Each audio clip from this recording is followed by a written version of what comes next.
Welcome, everyone. Today, I am going to tell you a very interesting and detailed story about a young man who moved to another country to follow his dream of becoming a doctor. This story is not just for entertainment, but also to help you improve your English. So, listen carefully, learn new vocabulary, and enjoy this journey. Now, let's begin. Hello, my name is Noah. I'm 25 and a medical student in Tokyo. I'm from Australia. 2 years ago, I decided to become a doctor. Of course, every profession is great, but I have always heard that people consider doctors as God on earth because they save lives. That idea touched my heart, and I thought, if I can save even one life, my existence will have meaning. That's why I chose medicine. Right now, I live in Tokyo, Japan, and I am studying at one of the best medical universities here. Tokyo is a fast-paced city full of lights, technology, and culture. But for a medical student like me, life is not just about exploring the city. It's about sleepless nights, hard work, and dedication. When I entered the operation theater, OT, for the first time, I realized why people respect doctors so much. The smell of antiseptics, the bright surgical lights, the silence in the room. Everything felt intense. And then, I saw a patient lying on the table, unconscious, trusting the doctors with his life. That moment changed everything for me. I thought, this is not just a profession, this is a responsibility. Today, I am going to share my daily life as a medical student in Tokyo. If you are thinking of studying medicine or living in another country, this will be very useful for you. My morning routine. I wake up at 5 a.m.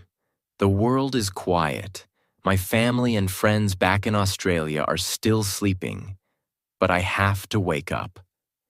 In medical school, you don't get the luxury of sleeping late. The first thing I do after waking up is wash my face with cold water.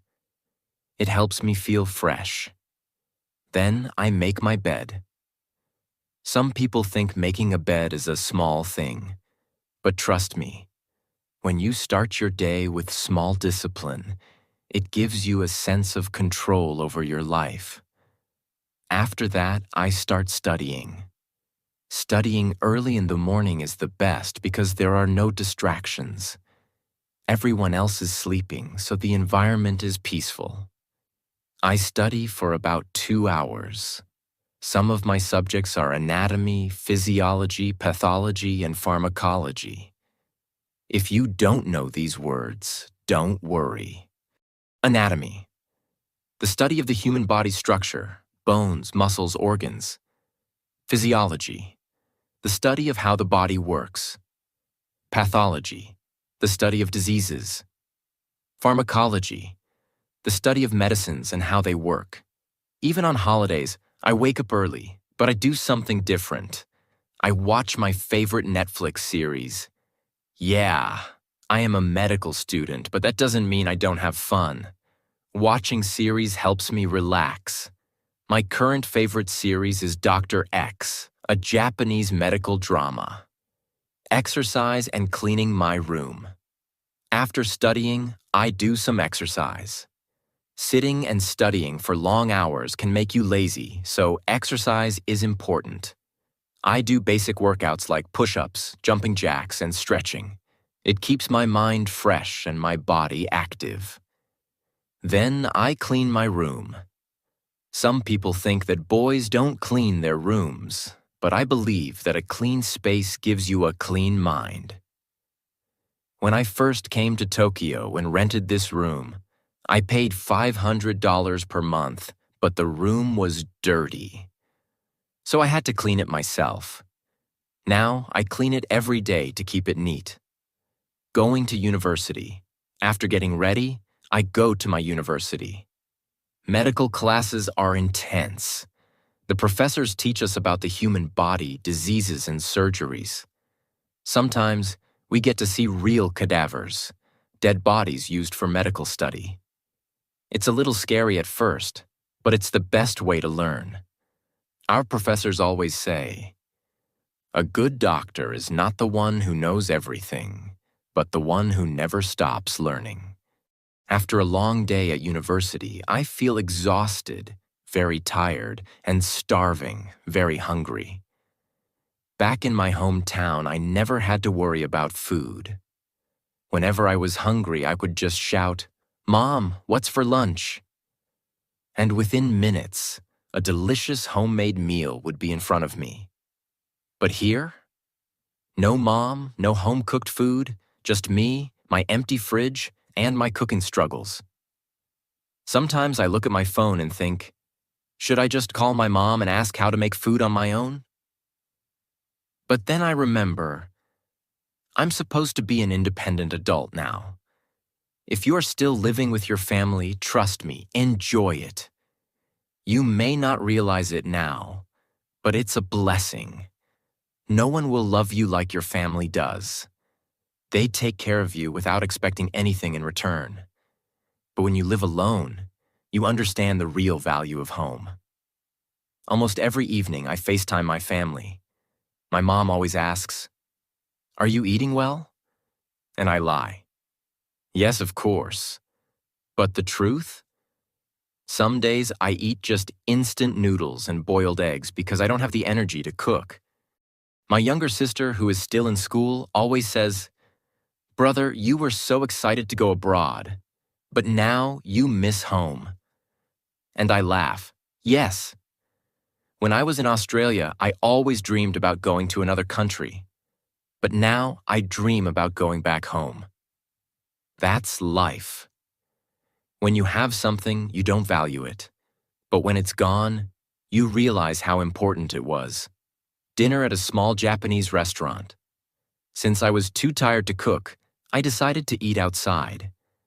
I found a small Japanese restaurant near my university. The moment I entered, the smell of fresh ramen and grilled chicken filled the air.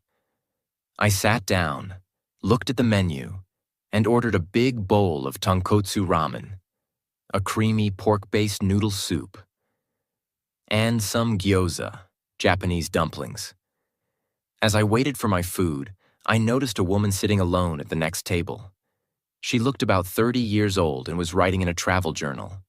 Since I was curious, I asked, "Are you a solo traveler?"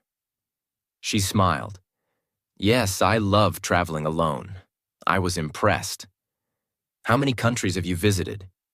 She took a sip of her green tea and said, 85. 85? I was shocked. I've only lived in 2 countries and she's been to 85? I asked. "Which one is your favorite?" She thought for a moment and said, "Greece. The blue water, white buildings, and amazing food. It feels like a dream." Our conversation was short, but it inspired me. There are so many places in the world to see, so many experiences to have. Maybe one day when I finish my medical studies, I will travel the world too. A quick shopping trip. After dinner, I went to a nearby convenience store, a small shop that sells everyday items. I needed to buy a few things for my room. Laundry detergent. Yes, in Japan, you have to wash your own clothes. Back home, my mom did all the laundry. But here, if I don't wash my clothes, I will have nothing to wear. Slippers for my room. In Japan, people don't wear shoes inside the house. They have separate slippers for indoors. I liked this culture, so I bought a pair. Instant coffee. Medical students survive on coffee. If I don't drink coffee, I feel sleepy while studying. When I went to the cashier to pay, I tried speaking in Japanese. Learning a new language is difficult, but I am trying my best. The cashier smiled and replied in fast Japanese. I didn't understand anything, so I just nodded and smiled back. Sometimes pretending to understand is the best strategy. Returning to my room. When I reached my room, I felt tired but satisfied. Life as a medical student is busy, but every day teaches me something new. As I lay in bed, I thought about my journey. 2 years ago, I was just a student dreaming about becoming a doctor. Now I am living that dream. It's not easy, but nothing great in life comes easily. A day of exploring Tokyo. Finally, a holiday. No university, no studying, no early morning lectures. Just one full day to relax and do whatever I want. I lay in bed for a few minutes, staring at the ceiling. I could do many things. Sleep all day, binge watch Netflix, or just scroll through my phone. But then I thought, no, I didn't come to Tokyo to waste my time indoors. I should go out and explore the city. So I got out of bed, stretched, and said to myself, let's have an adventure today. Even though it was my day off, I woke up at 5 a.m. like usual because my body was already used to the routine and I couldn't sleep any longer. First, I made myself a simple breakfast. A cup of black coffee and some toast with peanut butter. Back in Australia, breakfast meant a delicious meal with pancakes, scrambled eggs, crispy bacon, and a hot cup of coffee. Here, my breakfast is quick and boring. Just a bowl of cereal and some juice. But hey, it gets the job done. As I sat by my small window sipping my coffee, I made a plan. First stop, Shibuya, the busiest crossing in the world. Second stop, Harajuku, the fashion and street food paradise. Third stop, Shinjuku, the heart of Tokyo's nightlife. Sounds exciting, right? I put on my sneakers, grabbed my phone, and stepped out of my room. The adventure had begun. Tokyo is one of the most expensive cities in the world. And trust me, I feel that every single day. Back home, I could eat a full meal for just a few dollars. Here, even a simple sandwich and a coffee can cost around $10 to $12. And rent? Oh, don't even ask. I live in a tiny room, but the rent is more than an entire house back in my hometown.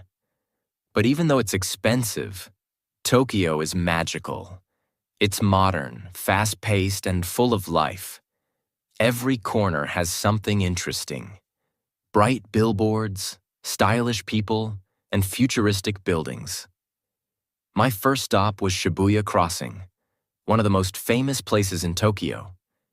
Imagine hundreds of people crossing the road from all directions at the same time. It looks chaotic, but somehow it's perfectly organized. I stood there for a moment just watching. Then, when the pedestrian light turned green, I walked with the crowd, feeling like I was in a movie. The energy was electrifying. I saw a small coffee shop nearby, so I decided to take a break. I ordered an iced latte, found a seat near the window, and just watched people. Businessmen in suits, students with headphones, tourists taking pictures. Tokyo is full of different people, different lives. Next, I went to Harajuku, the most fashionable place in Tokyo. Here, people dress however they want. Some wear traditional kimonos, some dress like anime characters, and some have crazy hairstyles with bright colors. I walked through Takashita Street, which is famous for its street food. The smell of freshly made crepes, bubble tea, and fried snacks filled the air.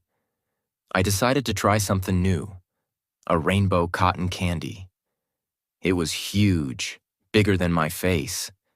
As I took a bite, the soft sugar melted in my mouth. Near me, a group of teenage girls were taking pictures of their food. That's one thing about Tokyo. People love taking food photos. After walking for hours, I was hungry. So I stopped at a small sushi bar. I sat at the counter and looked at the menu. Everything looked delicious but also super expensive. I sighed and ordered a simple salmon sushi. It was all I could afford.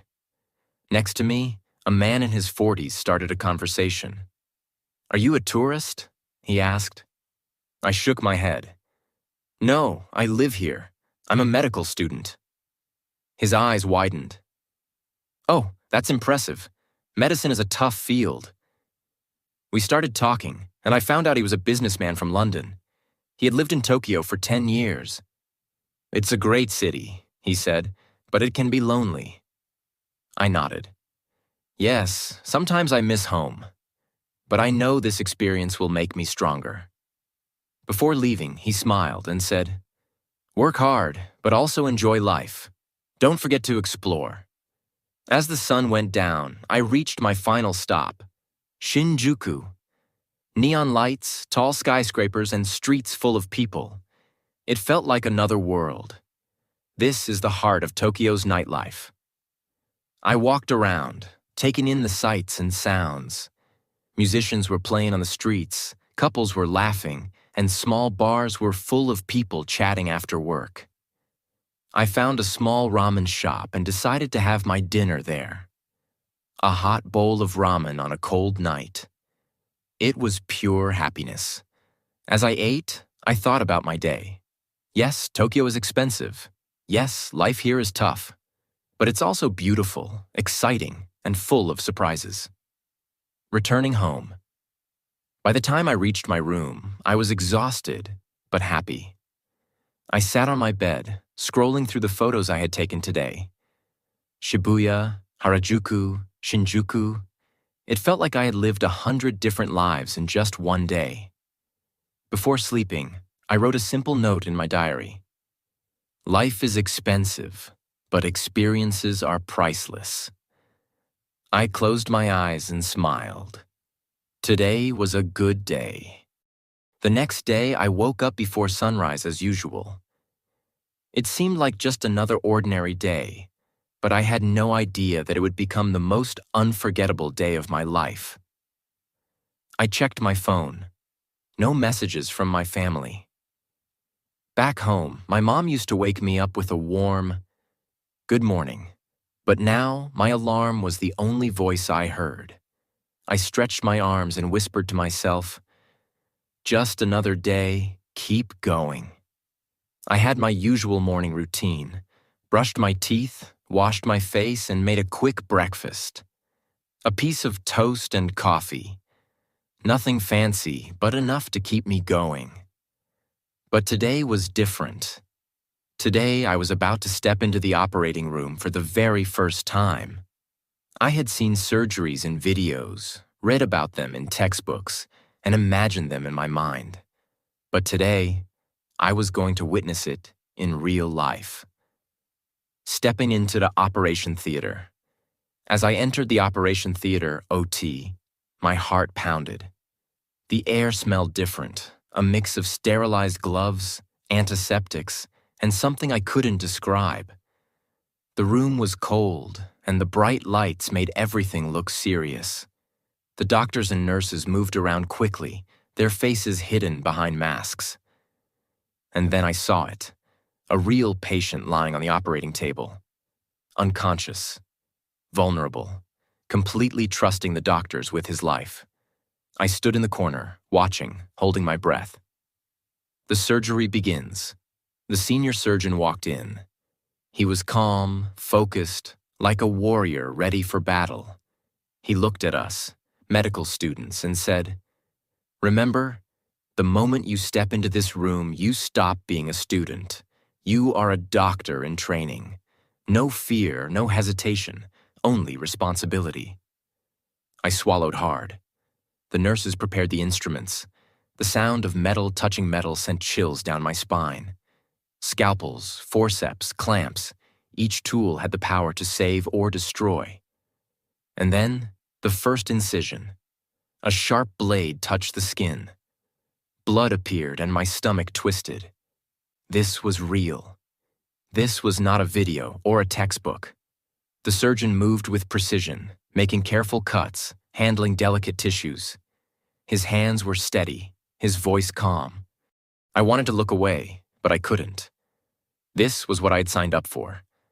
A life in my hands. The most intense moment came when the surgeon turned to me and said, "Come here." I froze. He handed me the forceps. My hands shook. "This is your moment," he said. "Hold it firmly." I took a deep breath and stepped forward. My fingers wrapped around the instrument, my mind screaming, "Don't mess this up!" I looked at the patient, his chest rising and falling. A human life was in front of me. With every move, I could feel the weight of responsibility pressing down on my shoulders. And then I did it. My first real contribution to a surgery. Small, but powerful. At that moment, something changed inside me. I was no longer just a student. I was a doctor in the making. The meaning of life and death. The surgery lasted 3 hours. When it was over, the patient was still breathing. Alive, saved. I looked at the team of doctors, tired but satisfied. They had fought a battle, and they had won. I stepped outside the OT and removed my gloves. My hands were sweating, my heart was still racing. I walked down the hallway and found a quiet corner. I sat down, closed my eyes, and thought about everything. Life is so fragile. One wrong move, 1 second too late, and a person is gone forever. And that's when it hit me. I had chosen this path because I wanted respect. But today, I understood that medicine is not about respect. It's about responsibility. Doctors don't just treat patients. They hold lives in their hands. As I sat there, lost in thought, my phone rang. It was my mom. I took a deep breath and answered. "Hello?" Her voice was warm, comforting. "Son, did you eat? Are you okay?" I smiled. "Yes, Mom, I'm okay." For the first time in 2 years, I wanted to cry. I missed home. I missed waking up to the smell of my mom's cooking. I missed my dad's silly jokes. I missed everything. Back then, I used to think, when will I leave home and explore the world? But today, I thought, when will I go back? Because no matter where you go, nothing feels like home. I closed my eyes and whispered, "I'll be back soon." That night, I couldn't sleep. I kept thinking about everything, my journey, my struggles, my dream. Medicine is not easy. It's painful, exhausting, and demands everything from you. But today, I found my answer. I don't want to be a doctor for respect or money. I want to be a doctor because I want to save lives. I want to be there in the most critical moments, holding someone's life in my hands and saying, "You will be okay." And that is the greatest purpose anyone can have. I turned off my bedside lamp, looked at the ceiling one last time, and smiled. One day, I will be a doctor, and I will make a difference. This is not the end of my story. It's just the beginning. Because dreams never end. They only evolve. So, if you are struggling, if you are doubting yourself, just remember, keep going. One day, everything will make sense. And that day, you will look back and smile.